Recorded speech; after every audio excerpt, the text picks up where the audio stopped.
Como que estão todos? Muito bem. Última sessão, hein? E eu tenho a honra de estar aqui com vocês hoje. Muito obrigado pelo convite para os organizadores. E nós tivemos uma sessão bastante interessante hoje de manhã, então eu espero que a gente tenha também uma boa finalização para esse evento. E aqui vou começar achando o clicador. Aham. Então, esta aqui é a minha segunda viagem ao Brasil. A primeira vez foi em 2005. Como está você? Eu tenho novos amigos aqui no público. Em 2005, eu vim aqui com um grupo da Escola de Administração de Stanford. E eu era, na época, um aluno. E a viagem era chamada a Viagem de Estudos ao Brasil. E 20 de nós viemos para cá durante nossas férias de verão. E a gente se encontrou com líderes como Armínio Fraga, com líderes comunitários, com pessoas em Brasília, nos escritórios do governo. Foi uma oportunidade bastante enriquecedora para vir aqui com os meus colegas de classe brasileiros e experimentar o Brasil em 2005, que foi muito antes de que o Brasil começasse a se tornar uma das um superpower do mundo. Então era um momento histórico e mágico na história brasileira, e a gente sempre sabia que alguma coisa grande iria acontecer, e nós tivemos a oportunidade de passar alguma parte com os líderes de organizações não governamentais, líderes governamentais, de empresas, e foi uma experiência fascinante. E para mim foi bastante encorajador receber esse convite para vir aqui, e aí eu passei os últimos dias me encontrando com amigos. Henry Strauss é uma amiga que está no Rio de Janeiro, está aqui na audiência. Ela cresceu no Rio, agora está de volta ao Rio por alguns dias. Temos alguns problemas técnicos aqui, mas há outras fotos de outros amigos aqui. Marcelo Luque também foi meu colega, e eles vivem no Leblon com as suas duas crianças aqui. Eu passei a noite lá com eles, foi maravilhoso. E na terça-feira, eu fui visitar as favelas pela primeira vez. A gente não fez isso na primeira viagem de estudos, que foi até desapontador naquela época, porque eu senti que isso era uma coisa tão importante, seria uma experiência importante para compreender este elemento da vida aqui no Brasil. E talvez, óbvio, em outras partes do mundo também. Em São Francisco existem algumas áreas em desvantagem também na Índia. Então, todos estamos aqui porque temos um interesse no bem social, no social good, e acho que é um bom lugar para começar. Algumas dessas crianças aqui das favelas que fizeram uma performance musical para o nosso grupo. A gente estava indo de motocicleta lá para cima, até o topo do morro, que é maravilhoso, e então a gente foi fazendo as curvas até chegar na base da favela, e a gente encontrou esse grupo de crianças que fizeram uma performance musical para nós. E aí eles pararam para fazer as fotos. Não sei se vocês estão vendo eu ali no meio, estou lá no fundo, e eles são muito talentosos. E eu tive a oportunidade, tenho a oportunidade agora de trabalhar com Jerry Wonder, que é um dos maiores produtores musicais. Ele tocava com os Fugees, era produtor, e ele estava trabalhando na cidade de Nova York com algumas das maiores produções musicais. Uma das grandes casas de produção, então, John Legend, Bono Vox, Madonna, Justin Bieber, todo esse povo aí trabalha com esse amigo. E a gente está fazendo uma joint venture. E eu mandei essa foto para ele falando que temos que voltar para visitar essas crianças aqui, porque isso daqui eu acho que é uma das coisas maravilhosas. No final do dia é um potencial que nós temos que precisa ser explorado também. E muitas vezes não é feito. E eu imaginaria o motivo por qual vocês estão aqui, tentar ajudar os seus talentos, usar os seus talentos para fazer um grande impacto no mundo, para destravar esse potencial. E impactar muitas pessoas. Talvez eu consiga compartilhar com vocês algumas coisas da minha experiência para lhes ajudar nesse processo. E esta é a razão que me motiva a estar aqui com vocês hoje. E também, no Rio todo mundo me dizia, nossa, tu vais adorar Florianópolis, é um dos lugares mais legais do Brasil. Então eu já estava com a expectativa que esse público aqui seria maravilhoso também. Vamos lá. Primeira coisa que eu gostaria de falar é Pixar. Quantas pessoas aqui já viram os filmes da Pixar? Bah, se apenas Ed, os cofundadores estivessem aqui, dois dos cofundadores, Steve Jobs foi foi o fundador, eles estariam orgulhosos de ver essas mãos levantando. Isso daqui é um impacto muito grande. Vocês sabiam que a Pixar começou como uma empresa que fazia hardware? Quantos de vocês aqui sabiam que eles faziam hardware antes de fazer animações? Quantos de vocês estavam na sessão de hoje da manhã? Hã? Então, esta é uma foto que foi tirada nos anos 80, no começo dos anos 80. Ed Catmull aqui e John Lasseter aqui. O Ed, ele foi para a Universidade de Utah, ele estudou ciências da computação e enquanto ele era um aluno, um estudante, ele conseguia descobriu como mexer a sua mão com a tecnologia de computação que era nova na época. Isso era nos anos 70 ainda. E com esse desenvolvimento tecnológico que ele fez, ele decidiu fazer um filme de longa-metragem com a animação digital. E todos pensaram que ele era maluco, porque a tecnologia, à época, estava, no mínimo 10 anos, longe de conseguir isso. Então, não havia conhecimento algum de como resolver alguns problemas que existiam. Mas o Ed, que eu tive o privilégio muito forte de ter conhecido e conhecido muito bem, nós temos o mesmo agente literário, eu gastei bastante tempo na Pixar, e ele disse que queria fazer alguma coisa maravilhosa, grande com a sua vida. E ele é um homem bastante humilde, ele é um homem... eu até vou falar uma história sobre o Ed. Se eu vou encontrar, se você acharia que ele era o seu avô, ele é um senhor muito quieto, muito humilde, você nem desconfiaria que ele é ele, que é o cofundador da Pixar. Sabe o tipo? Então, uma pessoa bem quietinha, na dele. Eu moro em São Francisco. E também o Ed, ele mora algumas quadras de onde eu vivo. Eu moro num pequeno apartamento, ele num grande palácio, não é isso? Mesmo assim, isso me surpreende que a gente vai na mesma academia de ginástica. E eu nem sabia que o Ed tinha uma casa em São Francisco, até que eu o encontrei na academia um dia. E tá aqui, olha o cara aqui. Esses caras aqui, isso aqui é a Califórnia, né? Eles não são engraçados? Olha só, um pouco parecido com os patetas, né? É típico da Califórnia.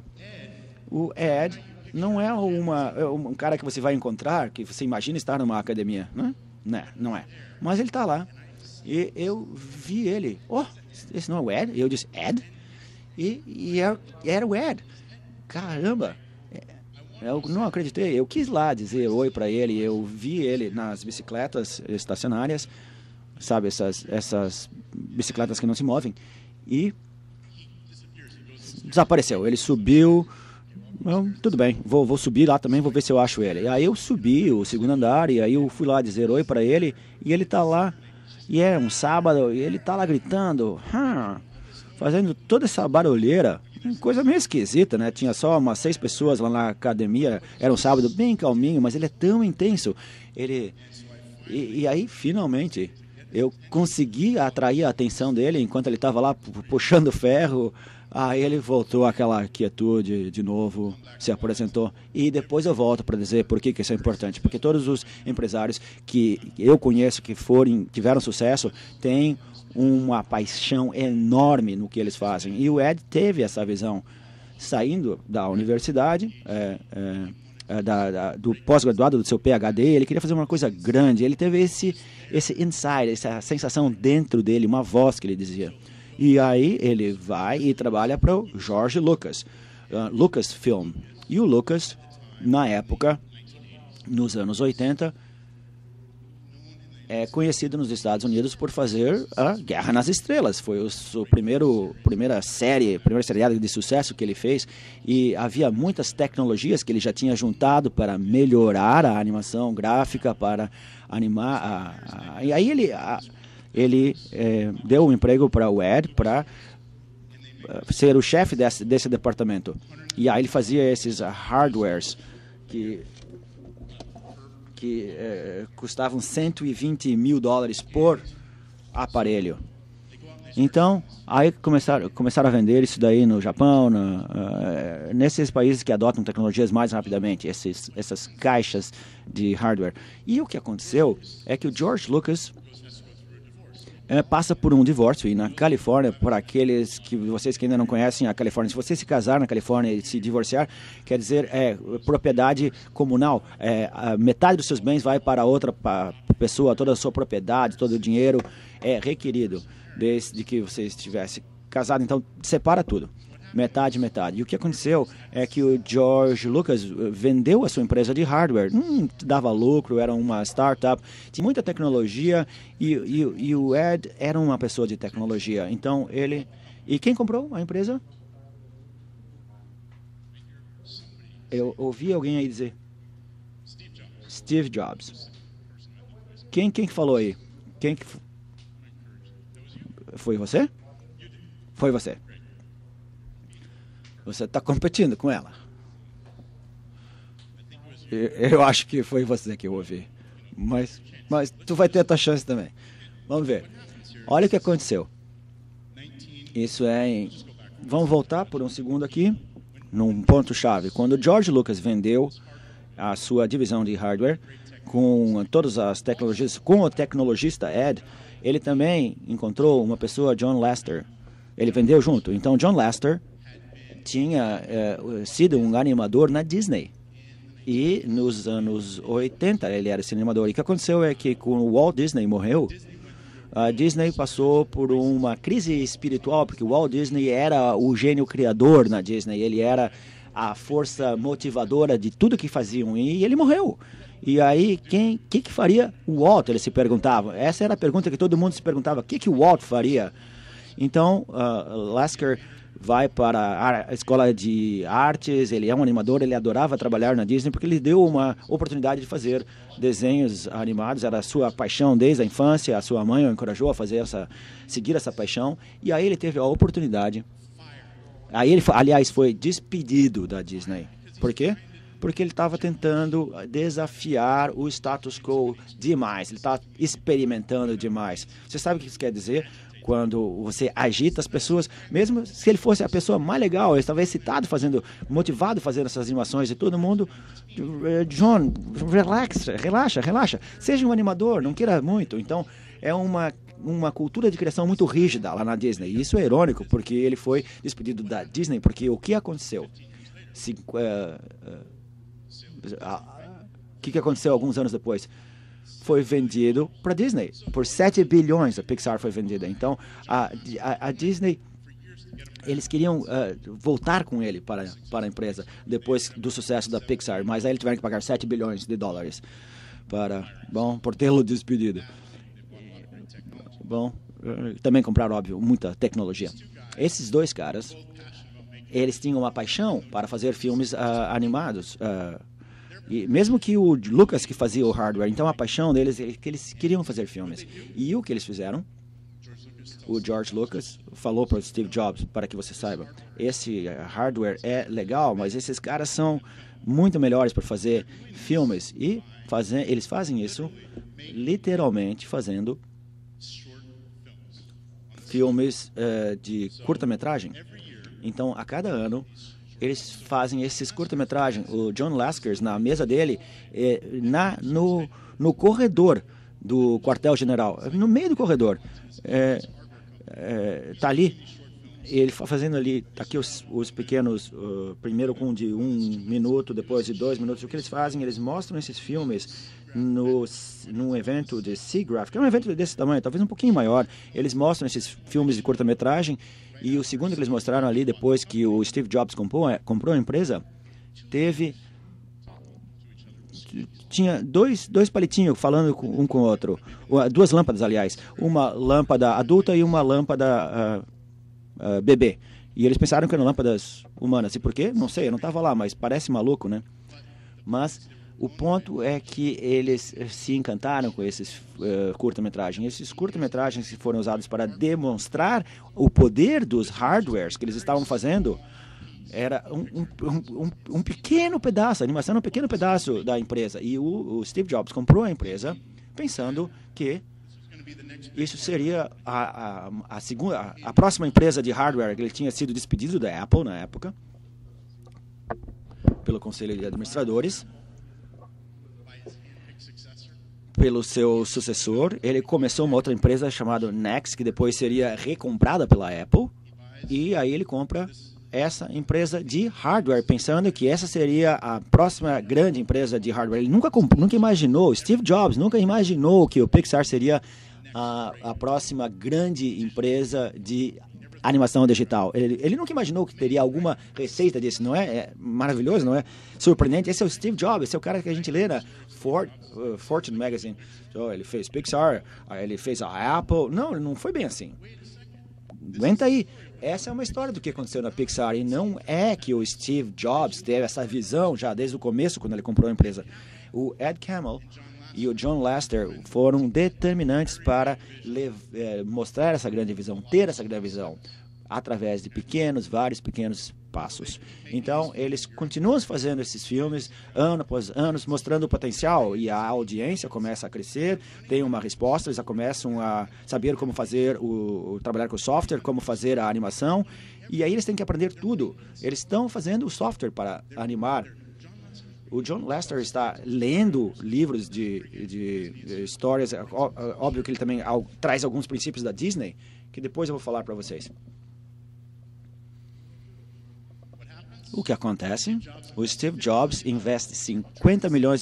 Ele tenta vender para o Larry Ellison, para Bill Gates, ele tenta vender para Ross Perot, para GM, só para conseguir o dinheiro de volta. O Steve Jobs. Mas ele é esperto o suficiente para toda vez que esses dois vêm, o Ed e o Lasker, para ver se ele podem fazer mais um filme. Posso fazer mais um filme? E ele diz, tudo bem, vamos fazer. E por que ele está tomando essa decisão? Bem, só Deus sabe.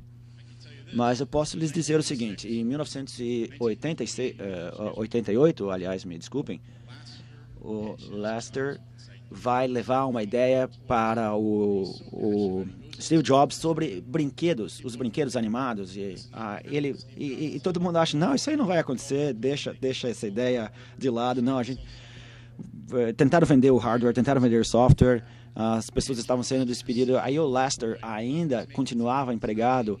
Ele não estava mais fazendo nenhuma renda, não estava nem rendendo nenhuma renda para ele. Aí ele vai para o Steve Jobs e faz a sugestão, ele precisa da aprovação dele. Ele conseguiu, de alguma maneira, a aprovação do Steve Jobs. E o filme entra ganha o Oscar. A animação digital chegou de uma hora para outra. Não só isso, é com esse brinquedo, que é a história de crianças e brinquedos, Toy Story. Então, o Steve Jobs consegue pegar essa vitória, ir para a Disney e dizer, deem uma olhada nisso daqui. Isso daqui é a coisa mais legal que tem em filmes. A gente sempre fazer a história, a gente fazer, sabe, com essa tecnologia. Isso daqui é a próxima coisa a estourar. Você precisa entrar a bordo conosco. Vamos fazer uma parceria para fazer alguns filmes. E o pessoal da Disney, você pode fazer um filme de 90 minutos? Sim, claro. Não, sem problema nenhum. Claro, podemos fazer qualquer coisa. A Disney concorda a fazer um contrato com o filme. Eles dão todos os recursos que a Pixar não tinha. Dinheiro, pessoas. Isso é empreendedorismo, isso é como funciona, isso é como que as grandes empresas se estabelecem e são feitas. Esse tipo de processos de descoberta. E, obviamente, o resto agora já é história. Toy Story já é um sucesso e continua acontecendo.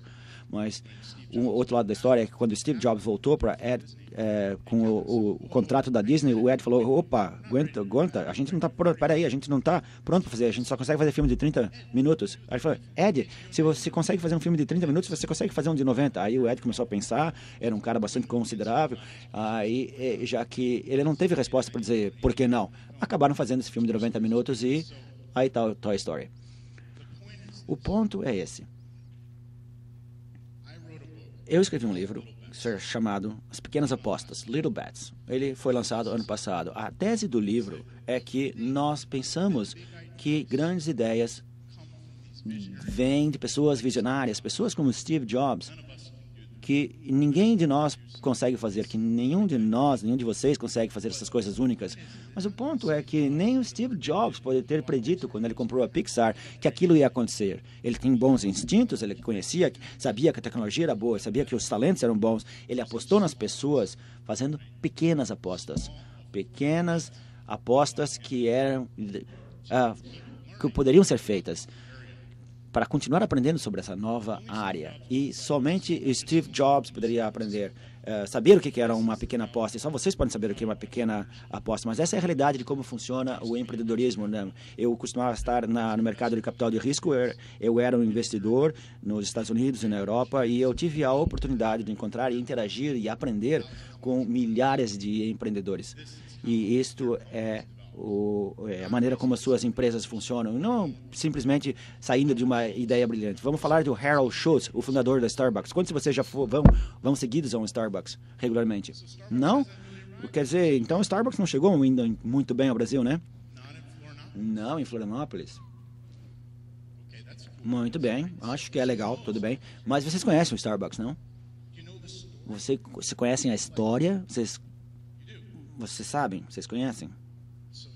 Então, Harold Schultz, o fundador do que se tornou o Starbucks, ele vai à Itália, tem essa grande experiência com o café em Milão, e aí resolve levar essa experiência de volta para os Estados Unidos e inaugurou lá a primeira loja que ele abriu com a sua equipe. Tem os menus em italianos, ópera tocando sem parar. Os baristas tinham gravata borboleta, que eles odiavam, eles não gostavam disso, e não havia cadeiras. Então, vocês conhecem o Starbucks, é totalmente diferente do que eles acabaram fazendo. Assim como o Pixar é totalmente diferente do que iniciou. Como que eles aprenderam o que a Starbucks deveria se tornar? Fazendo essas pequenas apostas, esses pequenos erros que poderiam ser pagos, não seriam muito... não custariam muito. O primeiro livro que eu coautei é o True North, um professor agora de Harvard, é o autor e eu sou o coautor. O Howard, quando foi entrevistado por esse livro, me disse: nós tivemos fazer erros para aprender o que fazer. Isso é Harold Schultz, um dos empresários mais bem-sucedidos do país. E é um visionário. Ele tem instintos brilhantes para onde que está indo o mercado, assim como o Steve Jobs. Essa é a realidade. Então, tudo isso tendo sido dito, eu gostaria só de espalhar a ideia de que essas ideias não saem do ar, simplesmente. Vocês acham... Vocês podem começar a criar dos seus próprios contextos. Isso daqui são as pequenas apostas. Quando você está fazendo alguma coisa nova, quando você não sabe o que você não sabe, quando não sabem que tipo de Starbucks vai dar certo nos Estados Unidos, faça experimentos para aprender quais são os problemas, quais são as oportunidades. Uma vez que você descobre o que funciona numa pequena escala, como as histórias pequenas da Pixar, mas aí você pode crescer, mas não comece grande quando você não conhece os problemas. Primeiro você tem que identificar os problemas. E aqui é onde eu aprendi do design thinking, da escola de design de Stanford, que eu tive a oportunidade de conhecer de maneira bastante profunda, integrar com os professores. E eu tinha já 30 anos, eu fiz a escola da maneira tradicional, eu tinha boas notas, eu tentava acertar todas as respostas, eu fiz o que tinha que ser feito. Vocês têm uma experiência parecida, talvez, mas não façam erros, era isso que nós ensinados. Não é assim que é a escola aqui em Florianópolis? Não ensinam a não fazer erros, basicamente? Isso é maluco, não é? Então, quando nós somos crianças, como que nós aprendemos o que é ou o que não é? Nós temos que descobrir através do processo de tentativa e erro. À medida que a gente envelhece, a gente pode ser muito mais estratégico em relação a esse processo. A gente pode ser mais metodológicos em relação a isso. O problema é que a maior parte de nós temos tanto medo de falhar, de errar, de ser imperfeito, que nós nem tentamos. Então, o meu argumento é: faça uma pequena aposta que não lhe custe muito, para ser usado como um ponto inicial dessa caminhada. Faz sentido isso? Agora vamos se divertir um pouco mais. Então, vamos vendo exemplos criativos. Vamos ver Mozart. Só para mostrar que há pessoas que são gênios. David Galen, professor da Universidade de Chicago, analisou como as diferentes pessoas criativas trabalham. Artistas, escritores. Mark Twain, por exemplo, ele analisou. Estudou como o pintor Matisse trabalhou. Qual é o processo criativo que está por trás? Quem viu o David Michelangelo ou a Capela Sistina? Michelangelo, Renascença. Ele destruía seus esboços. Por quê? Na Renascença, o processo criativo começava, que a gente achava que vinha de Deus, era divino. Isso vem de Deus, então não sei o que mais vai acontecer, mas na verdade são as pessoas que devem ser o gênio. Mas isso então gerava muita pressão. David Gillenson diz que há pessoas como Mozart, mas há outros que não são gênios, que trabalham para chegar lá, que escrevem a música. Mas temos Mozart, que escreve uma música do início ao fim, sem ter que mudar, corrigir. Mas deve ter alguém aqui na sala, talvez lá no fundo, que é gênio também, que nem o Mozart. Mas há os réis mortais, que nem eu, que tem que trabalhar, que tem que suar para chegar lá. O trabalho dele realmente estava cheio de erros, concertos. Então, trabalhava de noite, fazia um esboço, fazia outro, melhorando, aperfeiçoando. E muitas vezes era terrível, não dava prazer. Vejam quantas correções ali. E qual é o ponto que o Gillen quis fazer? É muito mais interessante vermos esses inventores experimentais que vão experimentando, brincando com a ideia. Eles querem cometer enganos, erros para ir aprendendo o que devem fazer. É fazer as coisas para aprender. Temos que criar os dados. Então, os empresários, eles têm que aprender e tem que mudar o conceito de falhar. Quero mostrar agora um exemplo. Quantos aqui na sala já viram Jerry Seinfeld? Já viram um programa dele? É um comediante americano. Ele já fez toneladas, fez milhões com o seu programa de televisão. No ano 2000, ele falou, estou pronto para um novo desafio. Ele recusou um contrato de $100 milhões para continuar Seinfeld, o programa. Ele falou, não, eu quero outra coisa. Apesar de ter família, tudo, mas já tinha dinheiro suficiente. E, como comediante faz, ele começou a trabalhar. Quem aqui sabe como o comediante trabalha? Alguém é comediante aqui? Não ser assim, aquele brincalhão entre os amigos. O comediante que vai lá no palco. Ninguém aqui? Aí fica difícil. E senso de humor, cadê? Eu sei que há muitas coisas bacanas. Bom, não temos nenhum comediante aqui nessa plateia de 700, 800 pessoas. Não, acho que a piada não pegou. Bom, esse aqui não fazia parte do script. Mas vamos ver como é que o comediante trabalha, se prepara. O que eu queria mostrar é que depois do Seinfeld, já ser Seinfeld, ter visto que é sucesso, ser um dos comediantes, uma das celebridades mais famosas, ele volta lá para o início e começa a preparar textos. Como é que ele faz? Ele faz como todo comediante no início. Ele acorda de manhã, talvez um pouco mais tarde, não tão cedinho assim, toma café com a esposa, A rotina dele é um pouco diferente daquele comediante que está lá começando, que tem que começar cedo, preparar e trabalhando, fazer vários gigs ao mesmo tempo. Não, ele pode se dedicar. Então já está assim, ele já tem o dinheiro no banco, então pode acordar mais tarde, mas não sabe o que realmente vai ser uma piada que faz todo mundo rir. Ele tem muita experiência, mas ele também não pode sobreanalisar as suas ideias. Ele vai anotando as ideias que surgem em papéis e aí vai para um clube pequeno só para testar a ideia que teve. Isso aqui é 2001. E Jeremy Seinfeld tentando desenvolver um novo show. Tem mais ou menos 30, 40 pessoas na plateia. Esse aqui está bem no início do processo criativo. E está falando com o seu colega comediante, John Clean. Vamos lá.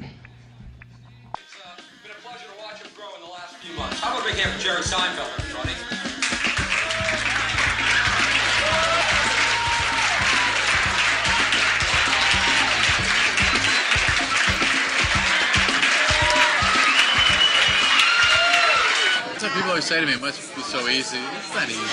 What's easy? For me now, because Right. people know who I am. No, you get a little bit of a break up front.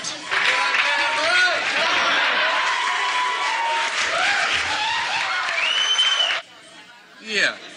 And then you still got to be funny. That's the beauty of stand-up, though. That's why it's closest to justice. Not that it's just ultimately, but it's close to justice. Because even Jack Nicholson, wherever he looks, Right. he's in the middle of a comedy show, everybody give him 5 minutes of grace. Right. And then they'd be like, okay, Jack, if you're not making us laugh, get going. You know what I mean? And he's the most beloved person there is. Right. So in the end, whatever it is, whether it's 3 dates or 7 dates, you're still irritated. Still annoyed, still frustrated, still hating the whole experience all the way through. And now my point here is my point.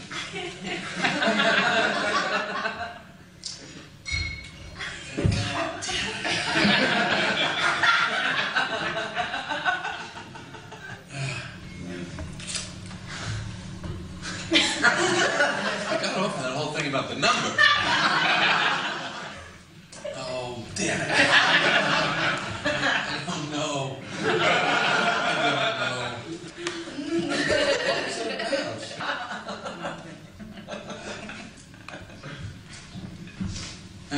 And I didn't even want to say what I just said. That's the ugly part.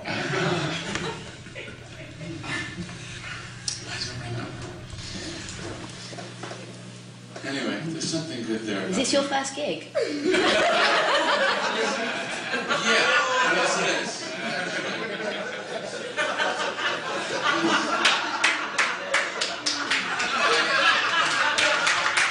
Well, doing all this stuff I had never said before to anyone.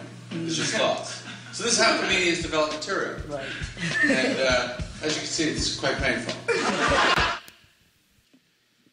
Whoa. Então, isso era Jerry Seinfeld. Já viram Jerry Seinfeld assim? Terrível, horrível.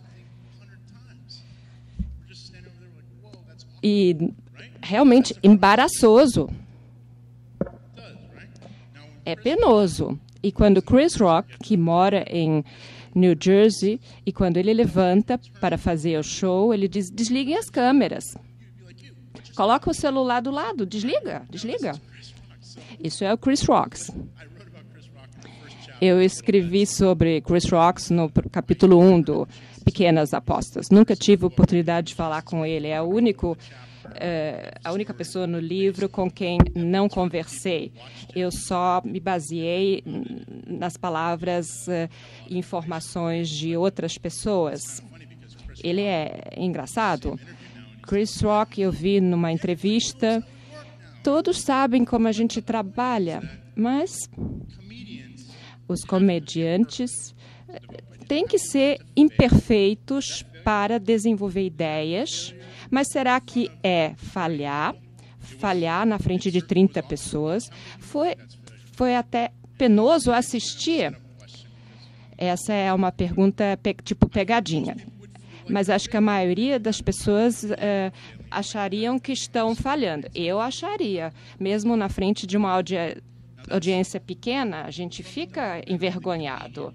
Mas é o comediante, esse documentário vale a pena. Se você for empresário, quiser criar um negócio, é interessante ver. Mesmo para o Jerry Seinfeld, é difícil desenvolver material novo.